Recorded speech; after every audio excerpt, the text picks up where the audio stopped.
I'm Jaime Lewis, here with the 805 Living Eats podcast, a production of 805 Living magazine. For this installment, I traveled to Ojai, headquarters for Chef Robin Goldstein, a private chef, caterer, cookbook author, and purveyor of her own spice and salt blends. We sat down to talk about her inspiration as a chef, and specifically about her recipes that feature pears in the December 2019 issue. Listen in to our conversation, which took place over a beautiful breakfast Robin prepared for me in her home.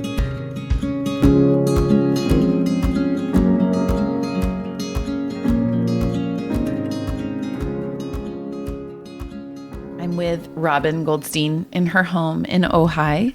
And of course, because she's a nurturing, caring person, I show up and there's a full breakfast, and I'm so grateful. So we're going to probably be munching away as we talk. But Robin, thank you so much for having me over. Oh, it's such a pleasure to have you here. So I wrote about pears for the December issue. And I talked to you. You provided all three recipes with kind of a holiday. I mean, there's a holiday undercurrent, I suppose, and pears being in season now. You provided the pear tartine recipe. And when I talked to you, you told me about an experience that you had in Italy. Can you tell listeners about that? Well, gosh, it's a great memory that I had. We were driving through Italy in the region of north of Milan, and we were driving past this big tent, and we're like, what's going on over there? So we went, and it was a food symposium or conference. Nobody spoke English, but we walked right in. And it was sausages and cheeses and kitchens and like everything food. And these people at the start of the festival or conference, they did notice that we were foreign, and they were like, come in. And we spent like the whole afternoon. And after we left there, we got back in our Volkswagen van, and we're driving down the road, and someone's yelling, "Fuoco, fuoco," and I'm like, "Fuoco, what is that?" Like fuego, like fire, fire! Oh my gosh! Yeah. And there's smoke coming out of the back of our van, and that's how we got introduced to Bergamo, Italia, and spent a month there getting our van fixed and sorted. But it was such a wonderful accident. Yeah. I love it that was your excuse to spend a month there. Yeah. But it was fall. I guess it was around now. It was November. It was cold and rainy, and pears were around, and apples were starting to come out, and you could go to the market and buy roasted whole beets. And we basically lived our life around what we could buy to eat and where we were going to eat it, because we didn't have our van. So we walked around a lot, and we were welcomed by the people, which, as I said, they don't speak English in that little village. It's small up there.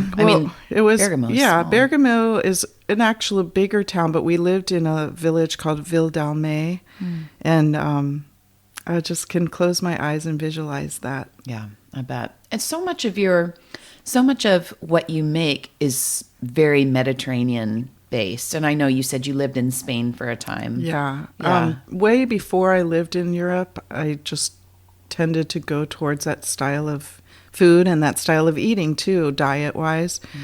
But I did start traveling in the late 80s to Europe, and then I just loved it. So every chance I would get, I'd run away from home and go to Spain and Portugal, and I went to Italia, I went to Greece many times, and then eventually made it to the Middle East and Morocco. And so that's kind of my basis for my food and my flavors. Yeah. And how do you describe that kind of food? Mediterranean, because I always go to the beach. So it's all along the Mediterranean. So it's seasonal. They don't use a lot of cream or dairy in their sauces or their preparations, unless it's just the cheeses. And they use olive oil instead of butter. So you'll notice when you travel, different regions have different dishes. And, in the north, they're using more cream, dairy, butter, risotto, that type of thing. But in the south or along the Mediterranean, it's much lighter because the seasons are much warmer. along that area. So you can find the same ingredients in Israel that you can in the south of Spain, but they're made in different ways. And it's all the same ingredients, but just different preparations. Yeah, and different spices probably. There's a lot of the same, really. Oh, are they? I mean, you'll see more of the ethnic spices and the cumin and the cardamom in the Middle East and Morocco. And then you'll see more fresh basil, herbs de Provence, thyme in France and Italy. So, it's just really interesting how you can take the same ingredients. Literally, you could get 5 ingredients and prepare them in Spain, France, Italy, the Middle East, Greece, and Morocco, and make something totally different each time. Yeah. So. Oh my gosh. And it just sounds so, all of those things, all of those places the cuisine has such a specific feel and taste, and they're all the kinds of things that we can actually make here too. Because Absolutely. we have so much produce and such a renewed, it's a revival of olive oil and wines and heritage heirloom wheat for breads and all of that. So you definitely capitalize on all of that. Definitely. And my latest cookbook that is coming out this month, Crafting a Meal, it's basically tours around Europe with me. So, and I've brought that back to here because I'm cooking here in the Santa Barbara Central Coast area, in Ojai and Santa Ynez, and I'm taking the ingredients that are seasonal and making my European interpretations of these foods, and it's the same ingredients. So I feel so blessed to be going to a different farmer's market every day, depending on where I'm cooking. And I'm just happy in the kitchen. Yeah, you definitely are. So when you meet somebody at a party and they say, what do you do? I mean, how do you give that answer succinctly? Because you do a lot. Well, usually when I'm at a party, I'm in the kitchen because I'm cooking for it. Right, of course.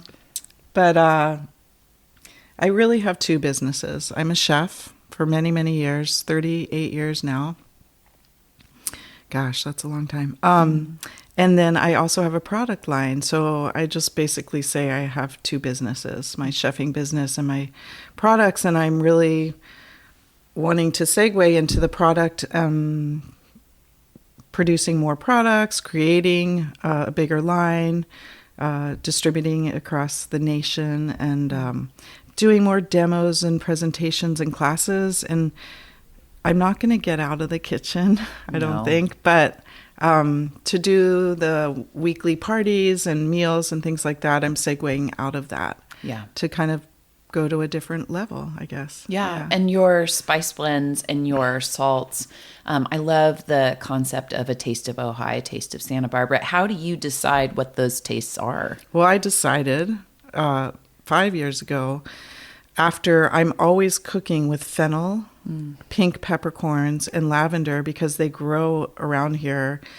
Those are the flavors of Ojai that I've decided, and I incorporate those into the recipes, into the cookbooks. So you can find fennel along the mountains on our hikes. We have all these Brazilian pepper trees growing around here, and that is not a true peppercorn, but it is so floral and lovely, and I mix it in with a pink Himalayan sea salt, and it's just a lovely on-the-table salt to use with everything, salt and pepper. And then, of course, lavender. We're so known for our lavender festival here in Ojai, and people think, oh, lavender, that goes in the bath, or, a bath aroma therapy. Lavender, if you can think of it as thyme. So it is floral, but it is sort of that aroma of thyme, oregano, marjoram, and so you can use it on its own in place of thyme, like in risotto or chicken, or what do I put it on? Actually the mascarpone for the pears. Right, yes. And so it doesn't have that bath feeling. No. And then like herbs de Provence in France always has a little bit of lavender in it. So right. It's that scrub, like that dry, almost South of France scrub smell. I think about is, all of those different herbs, and when you take a walk in the south of France, it's coming up, heated by the sun and from the ground, and it comes up and just wafts up. It's so beautiful. It's amazing. And people look at me with this big question mark on their face. How am I supposed to use your lavender salt? And that's why I bring back the reference to time. Yeah. Because it's easier to translate. Right. And then in Santa Barbara, because of the Spanish influence, I made a lemon rosemary salt. I made a Mediterranean sea salt with the herbs de Provence, because Santa Barbara is the Mediterranean, as far as I'm concerned, the French Riviera. And then I also make a chili garlic, which is the ode to the fiesta. Oh, so wonderful. It's got a lot of chili, jalapeno, a little cayenne. It's a little spicy, and then a lot of garlic. So it's a great seasoning. It's right next to my stove. Yeah, right. All the time, I'm sure. Yeah. As you have been writing the cookbooks, because I know that's a huge part of what you do, how do you come up with recipes? I mean, are they just tried and true recipes that you've used throughout your career, or do you develop them specifically for the cookbook? Both. Some of them are tried and true, and I mean, as a chef, we're so influenced by what's growing and what's seasonal. So sometimes I'll aim to make one thing and it will come out another way. So sometimes it's off the cuff. And sometimes it's something like, I've been making this for this client for the last 20 years, which I actually do have a few clients for 15, 20 years. Wow. That I do their events for them. And, actually in one of my cookbooks, I make this sun-dried tomato schmear that you put on bread or as an appetizer with sun-dried tomatoes and feta cheese, and it has a little capers and olives, and it was made for my client John Tesh and Connie Selica. Oh, really? And she's like, if you are going to put this in your cookbook, you have to call it Concetta's Bruschetta, because that's her Italian name. So I did. And so things like that happen where I'm making something for somebody and I make it because they request it every time. Yeah. And then sometimes I'm making, like I made this frittata and I used what I had in the fridge, which is really fun because as a chef and as a cookbook author, we give you recipes, but you might not like mushrooms and you may want to leave those out, and you're allowed to do that. Yeah. Or you may be allergic to garlic. So you can look at a recipe and pick and choose what you like out of it, as long as you're basically following the basic preparation, the method. Yeah. But, you can make it your own, and you're allowed to. And I think people are afraid to veer off of the written recipe. Yeah. And that's something my grandmother taught me years ago, is to taste your food and to not be a slave to what's written on the paper. Taste your food as you go. As you're cooking. Yeah. That's the most important thing, because I could have the recipe written down, which have been tested over and over again by myself and others. However, there are different variables. Your oven may be different. Your salt that you're using may be a little slightly less salty or more. And there's always, there's different ingredients that you might have on the East Coast of the United States compared to what we have here in California. So I'm giving you the permission to go outside of that page on the written words and make it your own. Yeah. Which is fun. How did you get your start? So I was literally born in a restaurant. My family had restaurants back east. My dad and my grandfather ran a beautiful restaurant called the Golden Parrot in Washington, D.C. I love that name. And it was an historical monument building that my grandparents took over. I'm going to say it was in the 60s. It had to have been earlier because I was born in the 60s. So it was in the 50s. And they made this beautiful menu, and my dad didn't work in the kitchen, but my dad grew up there basically watching my grandfather. And so when he met my mom, they moved in because it had a whole floor. It was a 5-story building. They had a whole floor where they housed it themselves and my sister. And so I was born in the restaurant business. And so moving forward, fast forward to when I was in high school, I wasn't the best student and interested in that many things, but I got a job in a cheese and wine store. And Wow. I lied about my age and told them I was 16 so I could get in there. And I was only 14, and I loved it. You were 14 years old working in a cheese and wine shop. Yes, and my boss was like, okay, somebody has to help the customers with the cheese part. Otherwise, they were buying subs and sandwiches. And I was like, I'll help. And so he started teaching me about cheeses way back when, the Emmentaler and the Jarlsberg. And back then there weren't as many being imported. But I loved that. And nobody wanted to do that because it smelled like cheese. And I loved that. So that was one of my first jobs. And then I got many other little jobs here and there working in restaurants. But, as a starting person, as bottom of the rung. And then after high school, my grandmother took me to New York and showed me the Culinary Institute of America. I had no idea. This is like 1982. And she's like, what do you think? And I'm like, oh my gosh, I would love to go here. She saw potential. She saw your interest. Definitely. I was side by side with her in the kitchen all the time, cooking and watching and listening and tasting. And so she literally gave me $1,000 to start school, and she encouraged me the whole way. My dad was still remembering a dish that I made then, that I came home from school for the weekend and made a duck dish. And up until this year when he passed, he would always say, I remember that duck that you made in 1983 or something. Anyway, 84 I graduated. I'm out of here. I bought a car and drove across the country by myself and moved to California. You definitely wanted to get to the West Coast. You knew you Definitely. wanted to. I wanted to get out of the weather, the seasons, and I also wanted to get away from my family. And Standard. It happens. It happens. And then I actually had visited here the year prior, and I saw the restaurant industry that was booming in California. It was the mid 80s in Alice Waters in Northern California. And I actually grew up watching Julia Child every day after school. It was one soap opera and then Julia Child and then Graham Kerr, the Galloping Gourmet. And I loved watching those. And I loved how she just she did follow recipes, but she kind of ad-libbed a little bit. And she was drinking wine and so exotic. And that started my love for cooking and for travel. And so I came out here. I got jobs in a few restaurants. I worked at the Border Grill with Susan and Mary Sue, and I had such a great experience with them. And then I moved on to catering very early on.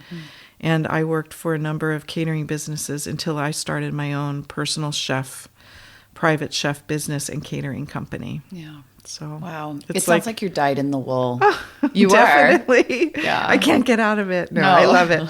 I love it. I'm a Virgo. So I'm very nurturing, so it kind of goes with my demeanor, and I love to have people enjoy food and sit at the table and have a meal together as a community, really.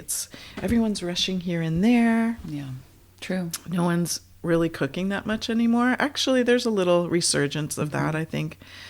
But it's just... sit at the table and relax and eat off of the nice dishes and use the nice silverware that you have stuck away in that cabinet and bring out the glassware and take, even if it's for a toast or a peanut butter sandwich, use your dishware and take that moment to kind of reconnect with your family, with your loved one, with your boyfriend, with your girlfriend, whatever. With yourself too. With yourself too. I mean, if I'm here by myself, I don't actually have any plastic or paper plates here. But if I'm here by myself and I just need a moment, I'll pour myself a cup of tea in a nice cup and just sit and, it's really nice. Yeah, and it builds margins, I think, into our life to keep the important things important, to keep first things first. Definitely. Yeah. That tradition, and you can pass that on to your children. And I asked my daughter, we have breakfast here every morning, whether it's a piece of toast or just always a cup of tea. And I make a pot, and we just sit here for, even if it's just 5 minutes before I drive her off to school. And I said to her, if I buy you a teapot, will you do this for yourself and eventually your own family? And she said, absolutely. That brings tears to my eyes. That's lovely. Yeah. And a good gift. Yeah, definitely. Tell me just a little bit about pears, because that's what we Oh, connected right. on. Right. So what is it about? It sounds like you have a real thing for pears, which I do too. And it was interesting talking to you about the different varieties that work well for certain things. So how do you define, I mean, what does an Anjou work best for? What does a Bosque work best for, Bartlett? Oh gosh, I'm gonna have to remember what I said. Well, no, but Yeah. I mean, just, anecdotally, how do you use those? There's the Anjou is a little firmer, and I think I had suggested that for the poached. Yes. In the mulled wine spices, and like a Bartlett or a Bosque has more of a graininess to it, and the Anjou has that more of a smooth texture to it. So, I mean, it's not defined. It's what you can get, and the softness or the ripeness of the pear is good for different preparations. But, different areas of the country might have different types of pears, or that store might only have that different variety. Right. So, don't let the recipe, again, lock you into the type of pear. Yeah. But there are so many varieties, and the colors too. They're just, even though you might be peeling the skin off, they affect the flavor. And I just love the mascarpone spread that I make with the lavender. It has a little bit of honey, and you spread it on toast, and you put some grilled pear. If you don't have a grill, then just sear it in a little skillet on top of the stove, or put it under the broiler so you can get that same effect. The poached pears are amazing with the mulled spices. So elegant, too, to look at. Definitely. And you can actually drink that liquid after you've poached the pears for a little warm treat in the afternoon or early evening. Yeah.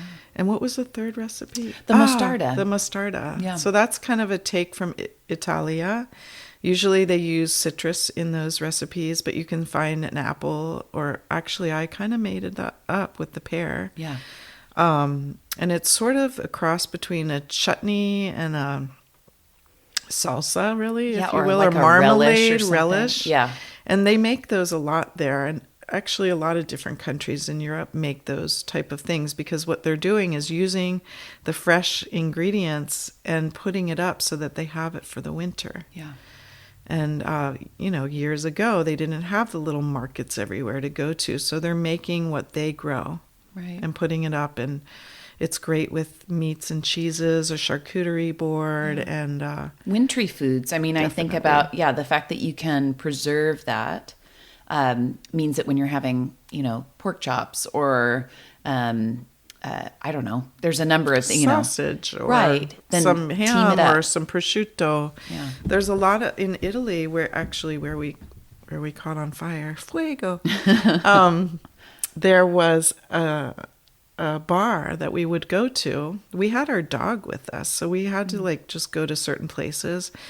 And it was called a cold kitchen. It was a bar. They didn't serve hot foods, so their menu was basically a cheese board or charcuterie, some ham, and they had the mostarda there, and it was just so interesting. And they always gifted us with grappa at the end of our stay, and my traveling companion didn't drink grappa, so I had to drink it for both of us. But it was those type of places, those type of establishments that would have those mustards and mostarda simple. Little tapenades and things like that. Yeah, I love that. Meze. Right. Tapas, it's that same antipasti. Right, sharing small bites. Plates. Yeah. I really appreciate, first of all, those recipes, which are just beautiful. And so they have your signature on them for sure. And thank you for talking to me and having me over. Yeah. Thank you.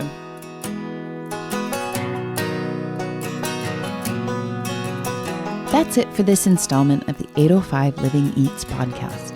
To get your hands on Robin's recipes for poached pears in mulled wine, pear tartines, and pear mostarda, all perfect for the holiday season, check out the December 2019 issue of 805 Living Magazine or visit 805livingmagazine.com. Thanks to Chris Lambert for editing this podcast. Until next time, I'm Jaime Lewis.